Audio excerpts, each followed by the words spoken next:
오늘 우리에게 주시는 말씀 에베소서 4장 우리 25절에서 32절까지 말씀, 에베소서 4장 25절에서 32절까지 말씀 제가 봉독하도록 하겠습니다. 그런즉 거짓을 버리고 각각 그 이웃과 더불어 참된 것을 말하라. 이는 우리가 서로 지체가 됨이라. 분을 내어도 죄를 짓지 말며 해가 지도록 붐을 품지 말고 마귀에게 틈을 주지 말라. 도둑질하는 자는 다시 도둑질하지 말고 돌이켜 가난한 자에게 구제할 수 있도록 자기 손으로 수고하여 선한 일을 하라. 무릇 더러운 말은 너희 입 밖에도 내지 말고 오직 덕을 세우는데 소용되는 대로 선한 말을 하여 듣는 자들에게 은혜를 끼치게 하라. 하나님의 성령을 근심해 하지 말라. 그 안에 너희가 그 구원날까지 인치심을 받았느니라. 너희는 모든 악독과 노함과 분냄과 떠드는 것과 비방하는 것을 모든 악의와 함께 버리고 서로 친절하게 하며 불쌍히 여기며 서로 용서하기를 하나님이 그리스도 안에서 너희를 용서하심과 같이 하라. 아멘. 오늘은 우리 교회가 세 가지 형태로 예배를 드리고 있습니다. 현장에서 이렇게 예배를 드리고 있고요. 가정에서 또 영상으로 예배를 드리는 많은 우리 성도들이 계십니다. 그리고 지금 많은 분들이요 주차장에서 드라이브인 워십을 드리고 계십니다. 여러분 모두 반갑습니다. 어디서 어떤 형태로 예배를 드리시든지 하나님이 기뻐하시는 온전한 예배자로 세워지시기를 진심으로 바라고요. 우리 모두 다시 만날 그날을 소망하며 삶의 자리에서 열심히 기도하기를 바랍니다. 여러분 사랑하고 보고 싶습니다. 오늘 우리가 읽은 본문의 말씀은 하나님 자녀로 새롭게 된 우리가 인생을 살아가면서 주의해야 할 일들, 우리가 구체적으로 실천해야 할 일들을 알려주고 있는 말씀이 오늘 본문의 말씀입니다. 오늘 이 예배 자리에 나온 우리 모두는 다 하나님의 자녀, 성령으로 새롭게 된 자들입니다. 그런 사람들에게도 인생의 여러 가지 파고는 찾아오게 되어 있어요. 힘든 일도 찾아오고요, 화나는 일도 찾아오고요, 열받는 일도 있고요, 슬프고 답답한 일도 우리 인생 가운데 일어나게 됩니다. 요즘 우리가 그렇잖아요.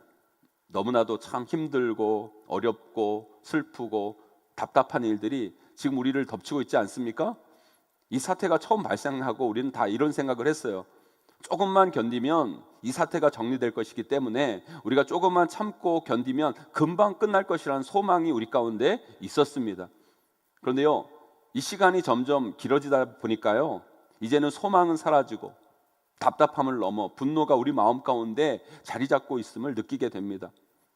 장사하시는 분들 정말 지금 너무 힘든 시기, 어려운 시기를 보내고 계세요. 요즘 장사가 너무 안 돼서 임대료 내기도 어려운 지경에 이르러서 정말 우리 소상공인들 피가 마를 정도입니다. 우리 아이들은 벌써 계약을 3번이나 연기했어요. 학교도 못 가고. 예전 같으면 학교 못 가는 게 아이들에게는 얼마나 기쁜 일입니까? 그런데 이건 그것도 아니잖아요. 학교 안 간다고 밖에서 마음껏 뛰어놀 수 있는 것도 아니고 집에서 꼼짝없이 24시간을 보내야 하는 우리 아이들은 아이들대로 죽을 맛입니다. 가정주부는 어떻습니까? 그럼 가정주부의 일이라는 게 참 힘들잖아요. 얼마나 힘들어요. 그래도 그 힘든 거 지금까지 어떻게 참아왔습니까? 속썩이는 남편, 말 안 듣는 자식, 회사 보내고 학교 보내고 한숨 돌면서 이제 살았다 생각하고 친구 만나서 그들 뒷담화 나누는 낙으로 힘든 생활 버텼는데 그 사람들을 하루 종일 보고 있으려니 아내도 죽을 맛이죠. 거기다가 남편들은 재택근무한다고 집에 있는데 이건 재택근무가 아니라 재택근무 플러스 재택가사가 되어버렸어. 집에 있는 남편들도 무척 힘듭니다, 여러분. 이 사태가 장기화되면서요, 우리 모두의 마음 가운데는요, 왠지 모를 짜증이 사회적으로 치밀어 온다는 느낌이 들고요, 화, 분노가 이 사회 가운데 점점 스며들고 있다는 생각을 갖게 합니다. 그걸 어떻게 느끼냐면요, 저는 목사니까 본의 아니게 가입하고 싶지 않아도 강제로 가입되어져 있는 단체 카톡방들이 많고요, 또 사회가 돌아가는 거, 성도들의 삶을 들여보려고 각계각층과 연결된 SNS를 하다 보니까 거기에 등장하는 그 내용들을 보면 요즘 들어 부쩍 짜증 섞인 이야기들, 이 사회를 향한, 누군가를 향한 분노, 화들이 그 글 내면에 담겨져 있고요, 그냥 대놓고 그 분노를 토해내는 모습을 보게 됩니다. 저는 이게 큰 사회적인 문제라고 생각을 해요. 우리 안에 쌓여있는 이 짜증, 이 분노, 화들이 건전하게 정리되고 처리되지 않으면 우리는 반드시 이 바이러스보다 더 큰 사회적인 갈등과 문제, 치명적인 문제와 어려움을 겪게 될 것이라는 게 자명해 보입니다. 심리학 용어 중에 성인 아이라는 단어가 있어요. 이 성인 아이는 뭐냐면 나이는 성인인데 마음은 관계 맺는 것은 아이인 수준의 사람을 성인 아이라고 그래요.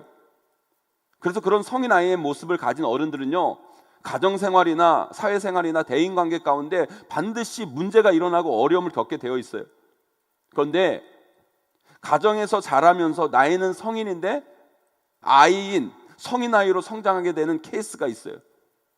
그런 경우가 뭐냐면 어릴 때 집안에 누군가 한 사람이 질병으로 장기적 치료를 받는 사람이 있는 경우 그 가정에서 자란 아이 중에 성인 아이로 클 확률이 무척 높습니다.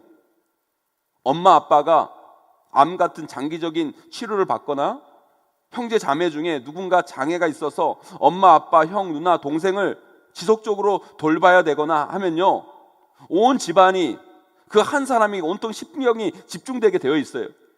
그러면 그 가정 속에서 자라야 되는 또 다른 아이는 그 나이에 걸맞는 돌봄을 받지 못하고 그 나이대에 찾아오는 감정들을 건강하게 처리하지 못하게 됩니다. 그걸 누구에게 표현하지 못하게 되는 거죠. 감히 자기가 힘들다고 아프다고 어렵다고 어떻게 말을 합니까? 더 아픈 사람들이 있는데. 그러니까 그냥 속으로 삭히는 거예요. 참는 거예요. 결국 그런 상황에서 그 아이가 자라나잖아요. 그러면 그 아이는 잘 참는 착한 아이처럼 보이고 괜찮은 아이처럼 보이지만 그게 아닙니다. 그 아이는 결국 자기 감정을 건강하게 표현하지 못하는 성인 아이의 모습으로 자라나게 되고 나중에는 개인의 삶뿐만 아니라 사회생활, 가정생활이 어려워지게 되어 있어요. 저는 이런 생각을 합니다. 지금 우리 사회에 이 코로나 바이러스로 인해 장기적 질병의 시간을 보내면요, 이 사회 전체 속에 성인 아이적 현상이 나타날 것입니다. 코로나에 걸린 사람뿐만 아니라 아닌 사람들에게서도 정신적, 정서적, 영적 문제들이 반드시 발생합니다. 그래서 우리는 이 위기의 순간 주의해야 돼요. 잊지 말아야 할 것이 있어요. 그걸 놓치면 우리는 이 위기의 순간 정말 중요한 것을 놓치고 맙니다, 여러분. 사랑하는 성도 여러분, 지금 여러분들은 어떻게 이 시기를 보내고 계십니까? 여러분의 감정, 여러분의 마음, 여러분의 분노, 화를 잘 풀어내고 계십니까? 아니면 꽉꽉 쌓아두고 계십니까? 아니면 그것을 폭발시키고 계십니까? 저는 오늘 말씀을 통해 이 문제들을 놓고 함께 은혜 나누기를 원해요. 이 사태를 겪으면서 우리에게 찾아오는 이 짜증과 분노와 화, 답답함, 이 정서적인 문제들, 이 마음의 문제들, 이 영적인 문제들, 이 문제들을 말씀에 입각하여 어떻게 접근하고 풀어갈까? 이것을 함께 살펴보기를 원합니다. 부디 오늘 말씀 잘 기억하셔서요, 이 위기의 때 정말 중요한 것을 놓치지 않고 잃지 않는 저와 여러분들이 되시기를 주님의 이름으로 간절히 축원합니다. 첫 번째, 이 힘들고 어려운 위기의 순간 우리는 사실 분이 나죠. 화가 납니다. 하지만 그것을 죄까지 연결시키면 안 되면 우리는 잊지 말아야 돼요. 오늘 말씀 26절, 27절 함께 읽어보도록 하겠습니다. 함께 있습니다. 시작. 분을 내어도 죄를 짓지 말며 해가 지도록 분을 품지 말고 마귀에게 틈을 주지 말라. 아멘. 예수님께서요, 공생의 기간에서 제일 싫어하는 사람들이 있어요. 예수님도 싫어하는 사람들이 있었어요. 그 제일 싫어하는 사람들이 누군지 아세요, 여러분? 바로 바리새인들이었어요. 그런데요, 우리가 신앙생활 하면서 큰일 나는 게 뭔지 아세요, 여러분? 우리가 예수님이 아니라 이 바리새인의 모습을 닮아가는 것이 좋은 신앙인의 모습이라고 우리가 착각하는 경우가 일어나게 된다는 거예요. 여러분, 바리새인들을 우습게 보지 마세요, 여러분. 그 사람들 대단한 사람들이었어요. 그 사람들은요, 엄청 잘 참는 사람들이었고요, 그 사람들은요, 화를 잘 안 내는 사람들이었어요. 그 사람들은요, 한마디로 흐트러짐이 없는 사람들이 이 바리새인들이었어요. 그런데 예수님은 그들을 향해 뭐라고 얘기했는지 아십니까, 여러분? 독사의 자식들아, 독사의 새끼들아, 이 회칠한 무덤 같은 인간들아. 오히려 우리 예수님이 못 참으셨어요. 우리 예수님이 화를 내셨어요. 우리 예수님이 왜 그러셨을까요? 여러분, 참는다고 다 좋은 게 아니에요. 화 안 낸다고 다 좋은 신앙인들이 아니에요. 여러분 착각하지 마세요. 여러분, 제가 중3 때 인격적으로 예수님을 만나고 이제는 다르게 살아야겠다고 생각을 했어요. 그래서 중학교 때는 제가 예수님을 인격적으로 만나기 전에 이 중학교 때까지는 화나면 막 소리치고 누가 시비 걸면 너도 못 참고 막 싸우고 막 이러다가 이제 예수님을 만나고 다르게 살아야겠다고 생각하고 참기 시작했어요. 앞으로 내가 인격적으로 예수님 만나고 이제 목사가 되겠다고 서원까지 한 사람이니까 누가 시비 걸어도 참고 누가 화나게 해도 물론 썩 쏘지만 좀 웃고 욕 들어도 욕으로 맞장구 치지 않고 그냥 흘려보내고 그러면서 모든 것을 참고 모든 것을 견디고 그러면서 그냥 그 아이들과 상종을 안 해버리고 고등학교 생활을 했어요. 저는 예수 믿는 사람은 그렇게 해야 된다고 생각했고 그게 올바른 신앙이라고 생각했어요. 하지만 그게 아니더라고요. 내가 예전처럼 화를 안 낸다고, 내가 예전처럼 욕을 안 하고 내가 잘 참는다고 그게 신앙 좋은 게 아니었어요. 오히려 제 마음 가운데 어떤 마음이 더 싹 텄는지 아세요 여러분? 교만한 마음, 정죄하는 마음, 예수님이 제일 싫어하는 이 바리새인과 같은 이 마음이 제 마음 가운데 깊게 자리 잡고 있더라는 거예요. 제 마음 가운데 이런 마음이 들었어요. 저를 욕하고 시비 걸고 그렇게 대하는 아이들은 인간 같아 보이지 않는 거예요. 수준 이하의 아이들로 취급하는 거죠. 왜요? 나는 참고 걔는 못 참고, 나는 욕 안 하고 걔네들은 욕지거리 하고, 나는 견디고 너는 못 견디고, 나는 성숙하고 너는 거지 같고, 나는 의인이고 걔는 죄인이고. 제가 그거 좀 참는다고 마치 내가 굉장한 의인이 된 것처럼 오히려 그들을 불쌍히 여기고 그들을 사랑하고 그들을 품고 그들을 용서하는 것으로 나아가는 마음이 아니라 내가 화 안 내고 욕 안 하고 참는 그 하나만으로 뭔가 내가 해냈다고 그들과 분리하면서 나는 이 정도의 사람이야, 나는 괜찮은 사람이야, 나는 예수 믿는 사람이야 생각하는 그 교만함이 내 안에 싹트기 시작했다는 거예요. 이게 바로 예수님이 가장 싫어했던 바리새인과 같은 마음이라는 거예요. 그것을 제가 나중에 신학을 공부하면서 성경 말씀을 읽으면서 깨달아 알았어요. 사랑하는 성도 여러분, 우리가 삶을 살아가다 보면 화가 나죠. 분이 납니다. 여러분, 안 난다는 사람들은 다 거짓말이에요. 여러분, 그런 분들은 더 치유하기가 어려워요. 왜요? 척하는 사람들이니까. 여러분, 이 사태를 겪으면서 저도 너무 화가 날 때가 많아요. 신천지들의 그런 행태들, 그런 집단과 교회를 동일시 보는 그런 시선들, 교회에 대해서 잘 알지도 못하면서 써내려가는 그런 잘못된 기사들, 그리고 그것들을 퍼나르면서 네가 옳으니 내가 옳으니 하면서 논쟁하는 그런 모습들, 그런 걸 보면서 정말 분이 나고 화가 나고 신경질이 나고 짜증이 나고 정말 저도 하고 싶은 말이 너무 많아요. 그런 게 없으면 그건 사람이 아니죠, 여러분. 그런 분들은 빨리 천국 가셔야 돼요, 여러분. 화가 나니까 아직 우리는 인간이고 우리는 여기 이 땅에 살고 있는 거예요, 여러분.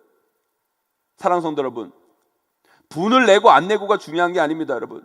여러분의 분이 어디로 향해 가고 있는가가 너무너무 중요한 거예요. 그것을 봐야 돼요, 여러분.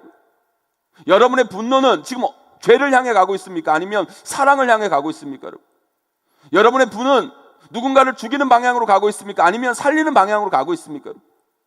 여러분의 분은 하나님을 향한 기도로 나아가고 있습니까? 아니면 사람을 향한 저주의 말로 나아가고 있습니까, 여러분? 그걸 볼 줄 알아야 된다는 거예요. 제가 무슨 한 프로그램에서 차량 블랙박스 영상을 본 적이 있어요. 어떤 한 차가요, 고속도로를 가다가 끼어들기를 한 거예요. 그러니까 끼어들기 당한 차가 엄청 화가 났나 보죠. 화가 너무 났는지 창문을 내려서 막 소리치고 욕을 하는 거예요. 그것 가지고 성에 안 찼는지 갑자기 그 차를 추월해버리는 거예요. 그러면서 막 위험 운전을 하는 거예요. 그러다면 그것 가지고도 속이 안 풀렸는지 고속도로 한복판에서 그 차가 쓴 거예요. 딱 서버린 거예요. 미친 거죠, 미친 거죠. 아니, 아무리 화가 난다고 해도 고속도로 한가운데 왜 차를 세웁니까, 여러분? 그 다음에 어떤 일이 일어난 줄 아세요, 여러분? 뒤에 오던 덤프 트럭이 갑자기 이 두 차를 발견하지 못하고 뒤에서 받아버린 거예요. 결국 그 두 차에 있던 사람들은 모두 그 덤프 트럭에 깔려 다 즉사했어요, 여러분. 여러분, 이 얼마나 어리석은 짓입니까, 여러분? 네, 충분히 이해합니다, 여러분. 누가 내 앞에 차를 끼어들면 화가 나죠, 열받죠. 그럼 화낼 수 있죠, 여러분. 성향에 따라 욕도 할 수 있겠죠, 여러분. 여러분, 그러면 그런 마음이 들면요, 여러분 창문을 닫고 하세요. 그리고 제발 옆을 보고 욕하지 마시고 앞을 보고 욕을 하세요. 여러분. 그러고 여러분 그런 자신의 모습을 회개하고 다짐하세요. 나는 절대 욕하지 않으리라. 과격하게 운전하지 않으리라. 나는 조심우신 운전하리라. 여러분, 그게 옳은 방향이고 이게 서로를 살리는 방향이고요. 부부가 살다 보면 화가 날 때가 있죠. 참 힘들고 어려울 때가 있습니다, 여러분. 그때 꼭 참는 게 좋은 게 아니에요, 여러분. 그렇게 참다 보면 어떤 구도가 형성되냐면, 참는 나는 참 좋은 사람, 못 참는 저 사람은 나쁜 사람, 나는 성격 좋은 사람, 저 사람 성격 더러운 사람, 그래서 저 사람하고는 같이 못 살 사람, 그러면서 가정에서 편가르기, 성가르기 시작되는 거예요. 그러면 가정은 같이 살아도 회복이 불가해요. 걷잡을 수 없어집니다, 여러분. 그 부부관계는요, 점점 건널 수 없는 강을 건너게 되는 거예요. 부부끼리 화나면 화내야죠. 분이 나면 분을 내야죠. 그렇다고 제발 부수고 던지지는 마세요, 여러분. 아니, 그거 다 자기 돈 주고 산 건데 그걸 왜 던져요, 여러분? 그리고 나중에 또 자기 돈 주고 사놔야 될 건데 왜 그런 짓을 합니까, 여러분? 말을 하세요. 이야기를 하세요, 여러분. 그걸로도 안 되면 그냥 울어버리세요. 그걸로도 안 되면 무릎을 꿇으세요, 여러분. 그리고 어떻게 해서든 풀어나가야 되는 거예요. 그것이 가정을 살리는 방향이기 때문이에요. 저는 지금 이 사회 속에 파편적으로 흘러넘치는 이 분노, 화를 보면서 같이 막 속도를 내면서 앞서기 뒤서기를 하다가 고속도로 한가운데 차를 세우는 그 장면이 떠올라요. 그 분노, 그 화를 뿜어내면서 너 죽고 나 죽고 서로 이성을 잃고 불구덩이로 가려는 그런 모습들이 이 대한민국에 있다는 느낌을 지울 수가 없어요, 여러분. 사랑하는 성도 여러분, 분을 내어도 죄를 짓지 마세요. 마귀에게 틈을 주지 마세요. 마귀는 우리의 교회를, 가정을, 이 나라를 파괴하고 멸망시키는데, 죽이는데 혈안이 되어 있어요. 마귀에게 속지 마세요, 여러분. 화는 나지만, 분노가 내 마음 가운데 가득 있지만, 여러분, 그것을 죄로 연결시키지 마시고 사랑으로 연결시키시고 하나님께 연결시키세요, 여러분. 그러면 하나님이 여러분의 마음을 만져주시고 풀어주시고 위로해주시고 치유해주시고 회복시켜 줄 줄 믿습니다, 여러분.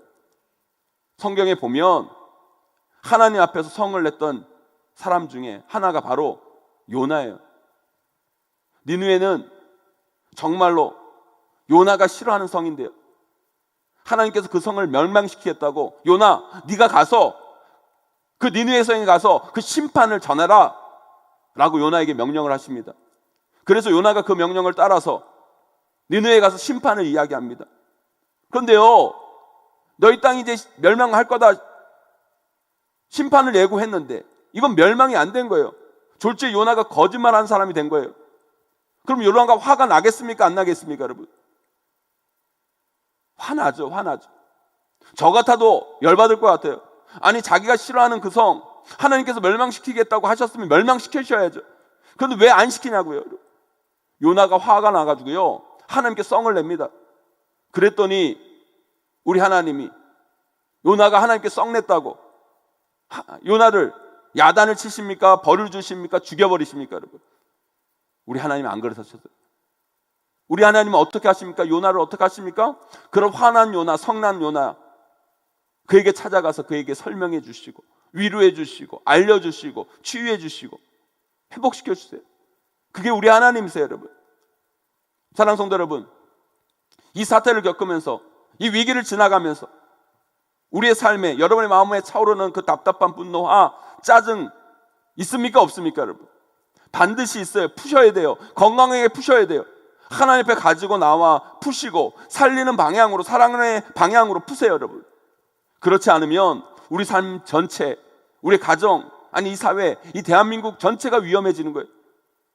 사랑하는 성도 여러분, 오늘 말씀 꼭 기억하시고 우리 인생 가운데 다가오는 여러 감정들, 특별히 부정적인 분노의 감정들을 제발 죄로 연결시키지 마시고 그것을 하나님이 원하시는 방향, 사랑의 방향, 은혜의 방향으로 연결시키시고 건강하게 풀어내시는 저와 여러분 되시기를 주님의 이름으로 간절히 축원합니다. 두 번째로요, 우리에게 찾아오는 이 분노의 에너지, 이 마이너스의 에너지를 하나님이 기뻐하시는 선하신 에너지로, 플러스의 에너지로 변환시켜 나가야 돼요. 오늘 말씀 28절부터 32절까지 보면 우리 삶의 마이너스 플러스를 대주적으로 계속 보여주고 있어요. 28절에 보니까 뭐라고 얘기합니까? 도둑질 하지 말라. 도둑질이 뭐예요? 무언가를 빼앗는 거니까 마이너스인 거예요. 그러나 가난한 자에게 구제하라. 자기 손으로 수고하여 선한 일을 해라. 누구에게 무언가를 주고 도움을 준다는 건 뭐예요? 이건 플러스 된다는 거예요. 29절도 보니까 더러운 말은 하지 마라. 더러운 말이 뭐예요? 남 사기 죽이는 말, 남 험담하는 말, 원망, 불평, 마이너스죠, 여러분. 그런데 그 뒤에 뭐가 있습니까? 덕을 세우는데 소용되는 선한 말을 해라. 이건 뭐예요? 플러스예요, 플러스. 31절, 32절도 이렇게 나오죠. 악독, 노함, 분노, 떠드는 것, 비방하는 것. 이게 다 뭐예요, 여러분? 우리 인생 갉아먹는 거예요. 마이너스죠. 그런데 친절하고 용서하고 사랑하고 뭐예요, 여러분? 우리 삶을 풍성하게 만드는 거. 플러스죠, 플러스죠. 우리가 살아있다는 것은요, 에너지가 있다는 거예요. 그런데 그 에너지가 안 좋은 것에 쓰일 수도 있고요. 그 에너지가 좋은 것에 사용되어질 수 있어요. 그 에너지를 어디에다 사용하느냐에 따라 우리의 인생은, 우리의 가정은, 우리 교회는, 우리 나라는 전혀 다른 터전을 만들 수 있는 거예요. 우리가 이 사태를 보면서 우리를 참 힘 빠지게 하는 말들, 행동들이 이 땅 가운데 얼마나 많이 일어나고 있습니까? 아니, 이 사태도 힘든데 거기에다가 기름 붓듯이 우리 마음을 힘들게 하고 우리를 어렵게 하고 답답하게 하는 마이너스 요소들이 이 땅에는 참 많아요. 그런데요, 그와 반면에 우리에게 용기를 주고 소망을 주고 우리에게 가능성을 보게 하고 우리의 가슴을 벅차게 하는 일들도 있습니다, 여러분. 그것이 있기에 이 사태 속에서 그래도 우리는 소망을 볼 수 있었던 거예요. 저는 그래요, 여러분. 이 사태를 겪으면서 처음에 중국 우한에서 귀국하는 그 수많은 344명의 그분들이 공무원 연수원에 가서 자가격리를 해야 되는데 처음은 막 못 오게 하잖아요. 그런데 결국에는 그 지역의 분들이 자기 희생을 하면서 그들을 따뜻하게 맞아줍니다. 그 지역에 써서 플랜카드를 붙여서 한마디 한마디 합니다. 편히 쉬었다 가세요. 진천 아산은 여러분들을 환영합니다. 힘내세요. 이런 이 한마디, 말 한마디가 이런 우한에서 오신 그분들 뿐만 아니라 우리 대한민국 국민들 마음 가운데, 우리 대한민국 국민은 이런 정도의 사람들이야. 얼마나 힘이 되었습니까, 여러분? 또한 갑자기 대구 신천지 사태가 일어나고 얼마나 많은 확진자가 나왔어요. 그때 병실도 없고 의사, 간호사, 의료진이 엄청 모자랐잖아요. 그때 전국 각지에서 자기 병원 문을 닫고 가신 분들이 계시고 스스로 결단해서 그곳을 찾아가서 그 방한복에 땀범벅이 되면서 수고하고 애쓰는 그 의료진 한 분 한 분들 모습, 그분을 보면서 눈물이 나고 그분들을 보면서 여러분, 아직 우리 가운데 희망이 있다, 소망이 있다. 여러분, 그것을 느끼지 않았습니까, 여러분? 그리고 마스크 대란이 일어나서 살 수 없을 때 나는 괜찮으니 당신이 먼저 사용하세요. 마스크 꼭 필요한 분들을 위해 양보하겠습니다. 이런 캠페인이 벌어지면서 서로를 배려하는 그 모습 가슴 뭉클하잖아요, 여러분. 여러분, 지금 우리나라 안에만 이 코로나 바이러스 사태가 있을 때는 몰랐지만 이제 전 세계에 여러분 코로나 바이러스가 사태가 딱 일어나고 여러분 나타나니까 우리 대한민국 국민의 그 모습들이 얼마나 귀한 모습인가를 우리는 다시 볼 수 있게 되지 않습니까, 여러분? 사랑하는 성도 여러분, 우리 크리스찬은요 마이너스 인생을 살면 안 돼요. 플러스 인생이 돼야 돼요. 사람들의 에너지를 갉아먹는 인생이 아니라 사람들과 이 사회의 에너지를 좋은 쪽으로 생성해내는 사람들이 돼야 될 줄 믿습니다, 여러분. 그런데요, 이 땅에 많은 사람들이 이 사회의 에너지를 갉아먹고 사람들의 마음을 파괴하고 서로를 갈라놓고 우리의 소망을 무너뜨리면서 그게 똑똑한 척, 그게 정의로운 척, 그게 대단한 척 하며 살고 있어요, 여러분. 속지 마세요, 여러분. 오늘 말씀 우리에게 분명히 말합니다. 우리 크리스찬들은 어디에 있든지 누구를 만나든지 그들의 것을 빼앗는 마이너스 인생이 아니라 그들에게 소망을 주고 용기를 주고 힘을 주는 플러스 인생이 되라고 말씀하십니다. 예전에 명량이라는 영화를 제가 본 적이 있어요. 이순신 장군의 일대기를 영화로 다룬 영화인데 저는 그걸 여기 계신 우리 장로님들이랑 같이 봤어요. 이 장로님들이랑 같이 봐서 그런지 영화에 더 집중할 수 있었던 것 같아요. 그런데 그 명랑 영화 이순신 장군 대사 중에 아주 멋있는 말이 있었어요. 아직도 그 대사가 제 머릿속에 선명하게 기억에 남아요. 이순신 역할을 했던 이 채미시스가 했던 그 대사, 두려움을 용기로 바꿀 수 있다면 그 용기는 100배, 1000배 무서운 용기로 나타날 것이다. 여러분, 두려움도 에너지예요. 에너지가 있으면 사람이 움직이게 되어 있습니다. 그 영화에서 사람들이 두려움의 에너지를 가지니까 막 움직여요. 그런데 어떤 방향으로 어떻게 움직이는지 아십니까, 여러분? 막 탈영하고 도망치고 하극상 벌이고 서로 비난하고 원망하고 난리가 납니다, 여러분. 두려움의 에너지도 사람을 움직이게 만드는데 여러분, 그 움직임이 안 좋은 쪽으로, 부정적인 쪽으로, 망하는 쪽으로 움직여요, 여러분.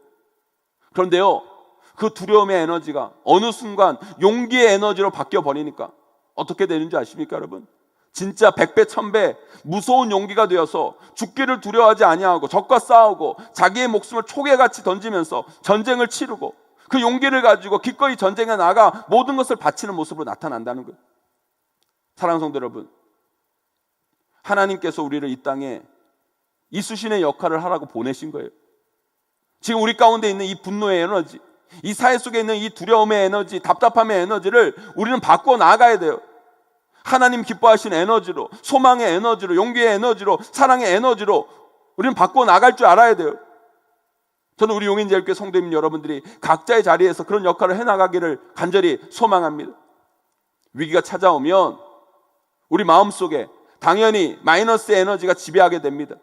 분노의 에너지, 절망의 에너지, 두려움의 에너지, 그러나 그 에너지를 소망으로 바꿀 수만 있다면, 비전으로 바꿀 수만 있다면 그 에너지는 100배, 1000배 이 사회를 살리고 변화시키는 힘으로 작용하게 될 것입니다. 그런데 그것을 우리에게 가능케 하신 분이 누굴까요? 바로 성령 하나님이세요. 성령 하나님이 우리의 에너지를 지배하고 관리하시는 분이세요, 여러분. 우리가 그 성령 하나님을 의지하고 그분께 나아가 기도할 때 성령 하나님 우리의 심령을, 우리의 마음을 새롭게 하십니다. 우리 안에 있는 분노의 에너지, 절망의 에너지, 그 답답함이라는 그 마이너스의 에너지를 하나님이 원하시는 플러스의 에너지로 변화시켜 주시고 우리뿐만 변화되는 것이 아니라 이 사회 가운데 그 영향력, 그 에너지를 전파하는 자로 우리를 세우십니다, 여러분. 사랑하는 성도 여러분, 지금 우리 안에 있는 그 마이너스 에너지를 성령의 능력으로 플러스의 에너지로 바꾸어 이 위기의 때를 다 극복할 뿐만 아니라 이 위기의 순간 100배, 1000배 하나님의 놀라운 역사를 만들어 가시는 저와 여러분 되시기를 주님의 이름으로 간절히 축원합니다. 이제 말씀을 맺습니다. 위기의 순간 우리가 깨어있지 못하고 그 바이러스면 집중하다가 보면 더 큰 것을 이룰 수가 있어요. 그 위기의 순간 우리에게 찾아오는 분노, 답답함, 짜증, 화, 여러분 이 모든 것들을 죄로 연결시키지 마시고 사랑으로 연결시키시고 하나님께 연결시켜 이것들을 건강하게 풀어내야 합니다. 또한 이 위기의 순간 우리에게 찾아오는 이 마이너스 에너지들을 성령 하나님을 통해 플러스 에너지로 바꿈을 통해서 이 위기를 온전히 극복해 나가시는 저와 여러분, 우리 용인제일교회 모든 성도님들이 되시기를 주님의 이름으로 간절히 축원합니다.